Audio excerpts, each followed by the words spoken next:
Howdy, howdy. So, today is an awesome day, and I'll tell you why. So, I just picked up, I'm filling up some freezers right now. I've already put one in there. But basically, this is the first calf that I finished on grass alone. So, this is a 4 years in the making. And to be honest, I'm not an emotional person, but when I opened up the box, I saw the ground beef, I saw the ribeyes, I saw the steaks and stuff. I teared up just a little bit. And the only reason being is, one, I have a child now, and ever since I had a daughter, she's, I don't know if she's softened me up or what, but there's been a lot of labor, a lot of time, a lot of books read, a lot of mistakes, a lot of cost, a lot of stuff has went into this.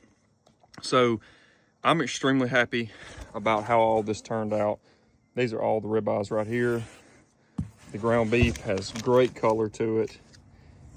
And like I said, this animal was giving from the day she was born until the day that we had her process. And what I mean by that is that her entire life cycle, she was being moved and rotated, and her life while she was alive was regenerative and helped the nutrient cycling and helped the grass. So while she was alive, she was regenerating our planet, basically. And in death, she's going to, all this nutrients that she brought in from the ground and she put into herself, now it's going to feed my family. So she's still giving. And the ground that she was on, the ground that she improved, it's going to give to this next generation and the next and the next, and it will continue to get better. So it's a very it's an overwhelming feeling. And she was not, taken to a sale barn and shipped out west. I'm not knocking you grain finishers. I'm just saying, there was no stress on her to be shipped to a concrete bunk out west where she was fed grain and it's a totally different environment. She was under my care from the day she was born until the day she left at a little over 2 years of age.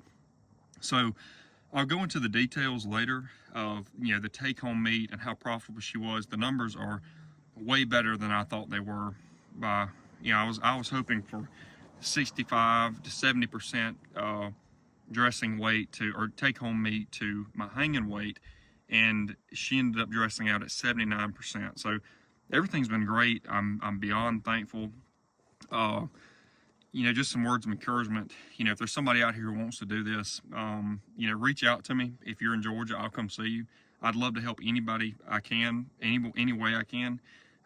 You're on this planet for a very short amount of time. But, it's what you leave that matters, and it's what you leave behind. So if there's anybody who wants to do this, if you want steaks that look like this, and you want to regenerate your land at the same time, and you want to provide a good piece of protein for somebody, I'll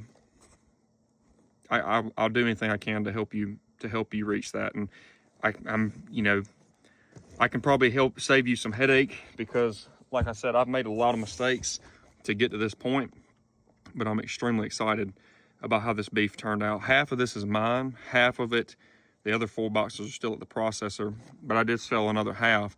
And if he backs out or cancels, I'm A-okay with that, because I think this is going to be phenomenal. But yeah, that's it. Regeneratively raised, grass-fed, grass-finished beef. She was fed the apple cider vinegar that you've seen in my videos. She was fed the sodium bentonite merlinite clay, which helps pull toxins out of them. She was also fed the Redmond's mineral. So the toxins, you get the toxins out, you can get more minerals in them. I expect this beef to be very, very tasty. The marbling looks phenomenal.